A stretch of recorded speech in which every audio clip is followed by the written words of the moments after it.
What's up, guys? So, just a couple days ago, we got some interesting behind the scenes info in this article published at StarWars.com. It's with artist, and I hope I'm pronouncing this right, Ian McCaig.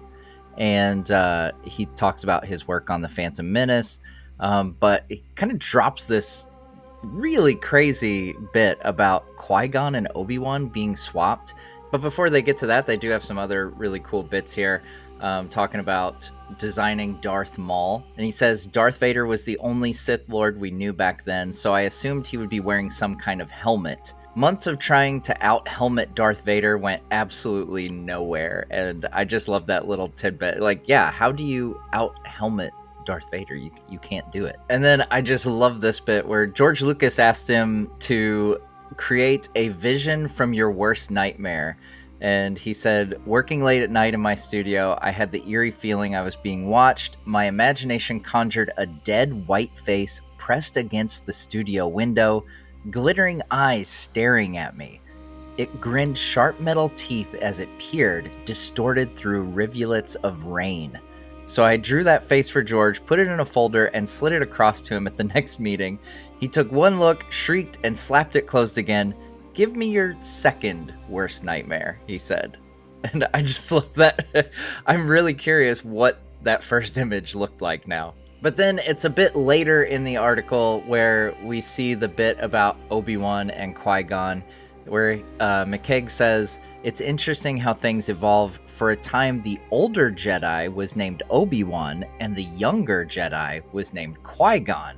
So in this case, Liam Neeson would be playing the role of Obi-Wan, but it's kind of crazy here. So he goes on to say, it was very poignant at the end as Obi-Wan dies and Qui-Gon defeats Darth Maul and stays with his master. As he passes away, he not only takes on his master's quest, but he takes on his name.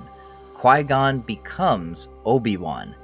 That's why when you see Alec Guinness in A New Hope, he puts his hood down and goes, Obi-Wan. Now that's a name I've not heard.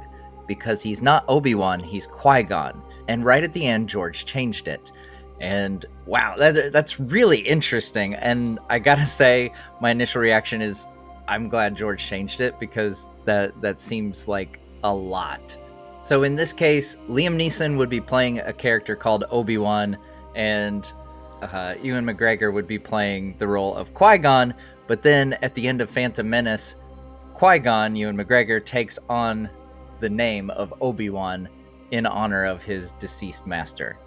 Just surface level reaction, that seems a bit convoluted to me. I'm glad that they didn't use that. It's kind of an interesting idea that a Jedi would take the name of their master in honor of them.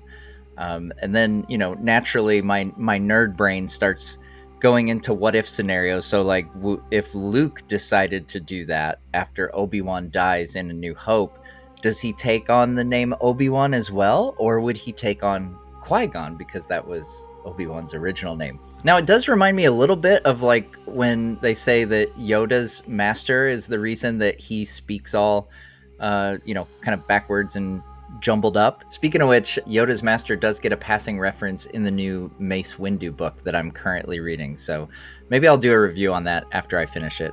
But yeah, it's kind of interesting, these ideas of ways to honor the master. I gotta say, taking their name, I think is one of the more extreme and possibly confusing ways to do it. But I'll leave a link in the description to this full article. I think it's a really interesting article. I am an absolute sucker, and have been for a long time, for behind the scenes stuff, especially when it deals with artwork and storyboards, concept art. I'm a huge fan of all of it, ever since watching those Lord of the Rings appendices and seeing all the behind the scenes work that goes into movie making, especially movie making on the scale of a Lord of the Rings or a Star Wars. But yeah, this article has great other tidbits about like George Lucas drawing the initial sketch of Anakin's pod racer himself. McCaig also talks about concept artists also doing storyboards for the Star Wars films, which was apparently a very common practice with them. And also, this was a tidbit that I think had been revealed before, was that his version of a female Maul is actually what they used for Mother Talzin in the Clone Wars years later. But yeah, very interesting story. Let me know what you guys think. Are you glad that George Lucas kind of dropped this idea of Obi-Wan actually being Qui-Gon, but then taking on the name of Obi-Wan?